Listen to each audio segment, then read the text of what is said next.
A Máscara da Morte Escarlate. Havia muito tempo que a Morte Escarlate devastava todo o país. Jamais uma peste fora tão letal e tão terrível. O sangue era sua encarnação e o seu sinete, o vermelho e o horror do sangue. Começava com dores agudas, com um desvanecimento súbito, e logo os poros se punham a sangrar abundantemente. Sobrevinha, então, a decomposição. Manchas escarlates no corpo e, notadamente, no rosto da vítima, segregavam-na da humanidade e a afastavam de todo o socorro e de toda a compaixão. O contágio, o progresso e o fim da enfermidade consumiam apenas meia hora. Mas o príncipe próspero era feliz, intrépido e sagaz. Quando os seus domínios minguaram a metade de almas vivas, convocou 1 milhar de amigos fortes e de corações alegres, escolhidos entre os cavalheiros e damas da sua corte. E, com eles, formou um refúgio recôndito em uma de suas abadias fortificadas. Tratava-se de uma vasta e magnífica construção, criação dele mesmo, o príncipe, conforme seu gosto excêntrico e majestoso. Rodeava a construção um muro espesso e elevado, guarnecido de portões de ferro. Uma vez transpostos os muros pelos cortesãos, estes se serviram de fornalha e de vigorosos martelos para soldar os ferrolhos. Deliberaram entrincheirar-se contra os súbitos impulsos ou os desesperos provenientes do exterior e lacrar todas as saídas aos frenesis do interior. A abadia estava amplamente abastecida. Graças a tais cuidados, os cortesãos poderiam enfrentar o contágio. Que o exterior se arranjasse como pudesse. De sua feita, seria uma loucura afligir a alma com meditações sobre a peste. O príncipe havia fornido aquele refúgio com todos os meios prazerosos. Havia bufões, improvisadores, bailarinos, músicos, formosuras de todas as espécies. E havia, também, o vinho. Todas essas belas coisas havia no interior, além da segurança. Lá fora, disseminava-se a morte escarlate. Foi ao fim do 5º ou 6º dia em seu refúgio, enquanto a peste fazia grandes estragos além das muralhas, que o príncipe próspero proporcionou aos convivas um baile de máscaras da mais insólita magnificência. Que quadro voluptuoso era o baile de máscaras! Permitam-me descrever os salões onde o festim ocorreu. Havia uma série de 7 salões imperiais. Em muitos palácios, esta série de salões forma amplas perspectivas, em linha reta quando as portas se descerram de par em par, de tal forma que a vista penetra até o fundo, sem qualquer obstáculo. Aqui, o caso era assaz diferente, como se era de esperar da parte daquele duque de sua inclinação pelo bizarro. Estavam as salas dispostas de forma tão irregular que a vista não poderia compreender senão um salão de cada vez. Ao término de um espaço de 20 ou 30 jardas, via-se uma brusca curva e, a cada esquina, o ambiente assumia um aspecto diferente. À direita e à esquerda, e ao meio de cada parede, uma alta e estreita janela gótica abria-se para um corredor fechado, que seguia a sinuosidade dos cômodos. Cada janela era guarnecida de vitrais cujas cores harmonizavam-se com a tonalidade dominante da decoração do salão para o qual se abria. O que ocupava a extremidade oeste, por exemplo, era decorado de azul e os vitrais eram de um azul vívido. O segundo dos salões era decorado e guarnecido de cor púrpura e os vitrais eram igualmente purpúreos. O terceiro era completamente verde e verdes eram também as janelas. O quarto, alaranjado, estava iluminado por uma janela de igual cor. O quinto era branco e o sexto, violeta. O sétimo era rigorosamente forrado por tapeçaria de veludo negro, que revestia o teto e as paredes, e que caía em pesadas rugas sobre um tapete do mesmo material e de mesma cor. Mas, neste salão, a cor dos vitrais não correspondia ao da decoração, os vitrais eram escarlates, de uma tonalidade intensa de sangue. Ora, em nenhuma daquelas salas se viam lâmpadas ou candelabros em meio à profusão de adornos em ouro, que se espalhavam em todos os cantos ou se dependuravam ao teto. Não havia lâmpadas ou velas. Luz alguma dessa natureza emanava na sequência de salas. Porém, nos corredores que as envolviam, exatamente em frente de cada janela, elevava-se uma pesada trípode com um braseiro, a projetar seus raios através dos vitrais coloridos, iluminando deslumbrantemente a sala. perfazia-se uma miríade de formas cambiantes e fantásticas. Mas, na sala voltada ao poente, na câmara negra, a claridade do braseiro, que se refletia sobre as negras tapeçarias, através dos vitrais sangrentos, era sobremodo sinistra e incidia sobre as faces dos imprudentes que ali entravam, conferindo-lhes um aspecto de tal forma estranho que muitos poucos dançarinos se sentiam com suficiente coragem para penetrar no recinto. Também nesse salão se erguia, amparado no muro oriental, um gigantesco carrilhão de ébano. Seu pêndulo oscilava com um tic-tac surdo, pesado, monótono, e quando os ponteiros dos minutos haviam percorrido todo o seu círculo, e a hora se completava, provinha dos pulmões de bronze um som claro, estrepitoso, profundo e extraordinariamente musical, mas de um timbre tão regular que, de hora em hora, os músicos da orquestra eram obrigados a interromper por alguns segundos a execução, para escutar a música das horas, e os dançarinos cessavam, à força, as suas evoluções. Uma momentânea perturbação graçava aquela multidão alegre e, enquanto soava o carrilhão, era possível notar que até os mais arrojados empalideciam e os de maior idade e reflexão passavam a mão à fronte, como se abandonados a uma meditação confusa ou a um devaneio. E, mal se dissipava o eco das horas, circulava no ambiente leves risadas. Os músicos olhavam uns aos outros e se riam dos próprios nervos e da própria loucura, e juravam, em voz baixa, que, da próxima vez em que soasse o carrilhão, não sentiriam o mesmo desconforto.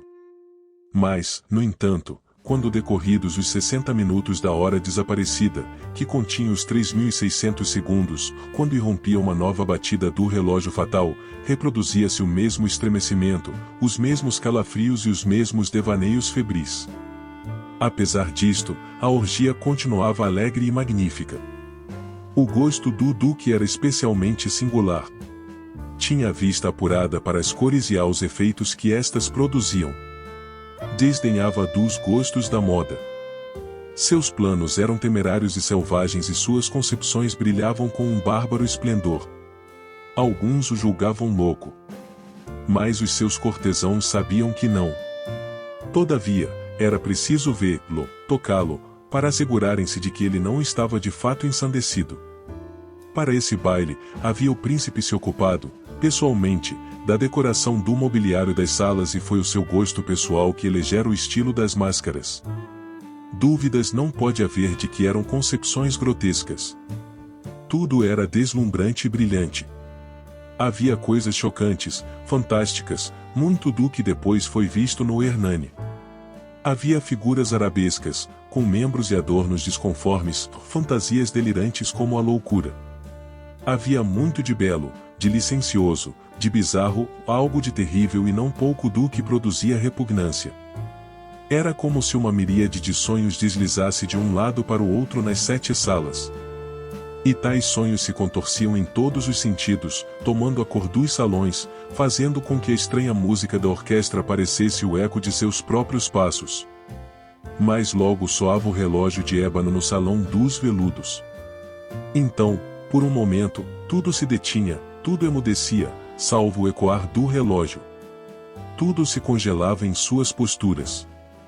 Mas os ecos do carrilhão se desvaneceram e não duraram senão um momento, e, mal se extinguiram, as gargalhadas, mal reprimidas, ecoavam por todos os cantos.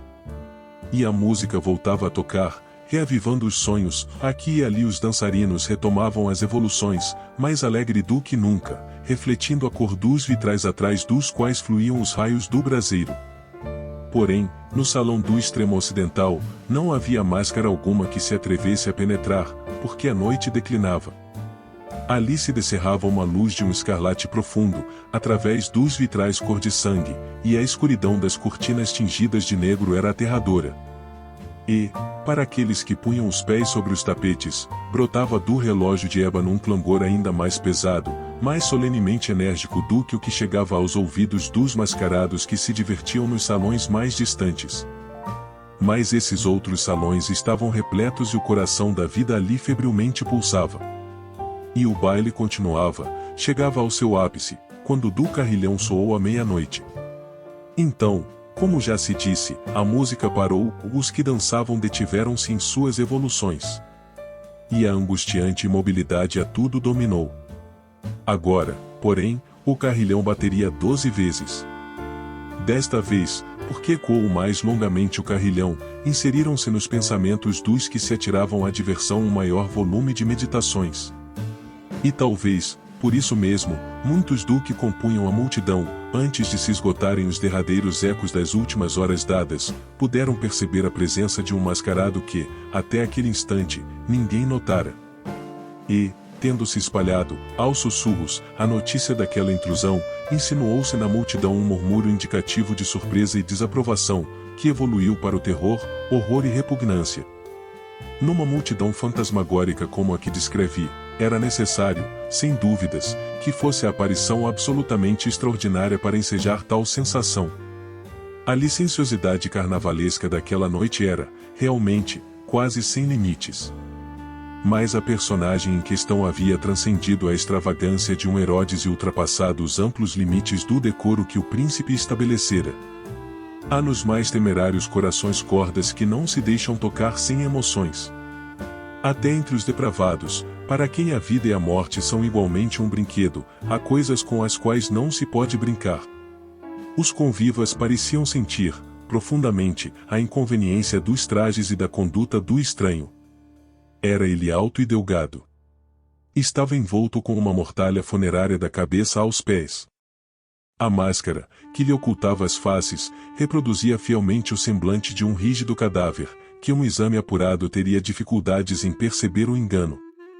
Ora, aquela frenética multidão bem poderia tolerar, e mesmo aprovar, aquela desagradável figura, acaso o mascarado não tivesse adotado a representação da morte escarlate. Suas roupas estavam enodoadas de sangue e a sua ampla testa, assim como as suas feições, salpicadas do horror escarlate.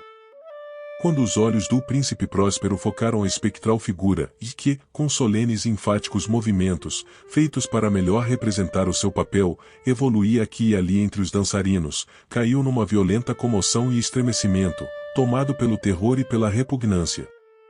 E, segundos depois, sua fronte turvou-se de ira. Quem se atreve? Perguntou com rouca voz aos cortesãos que o rodeavam. Quem ousa nos insultar com esta ironia blasfema? Segurem-no e desmascarem-no, para que saibamos a quem iremos enforcar, nos altos das ameias, ao amanhecer. Encontrava-se o príncipe Próspero, ao pronunciar estas palavras, no salão oriental, ou câmara azul, e a voz do príncipe Próspero ressonou potente e clara pelos 7 salões, pois o príncipe era um homem impetuoso e forte, e a música havia cessado a um gesto de sua mão. Estes fatos ocorriam no salão oriental, sendo o príncipe ladeado por um grupo de pálidos cortesãos. No início, enquanto falava o príncipe, o grupo se movimentou, levemente, na direção do intruso, que esteve, por um momento, quase ao alcance de suas mãos, mas que agora, com passos firmes e majestosos, se acercava cada vez mais do príncipe.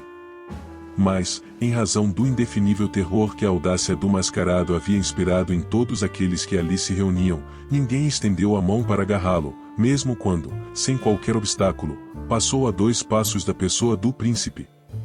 E tanto que a mesma assembleia, como que obediente a um só movimento, recuou do centro do salão às paredes. O mascarado seguiu, sem interrupção, o seu caminho, com os mesmos passos solenes e bem medidos, com os quais, desde o início, se distinguira, passando da sala azul à púrpura ou da sala verde à alaranjada, e desta à branca, e da branca à violeta, sem que houvesse quem o detivesse. Então o príncipe Próspero, tomado de ira e de vergonha pela covardia momentânea, precipitou-se através das 6 salas, sem que ninguém o seguisse, porque um temor mortal se apoderara de todos os convivas.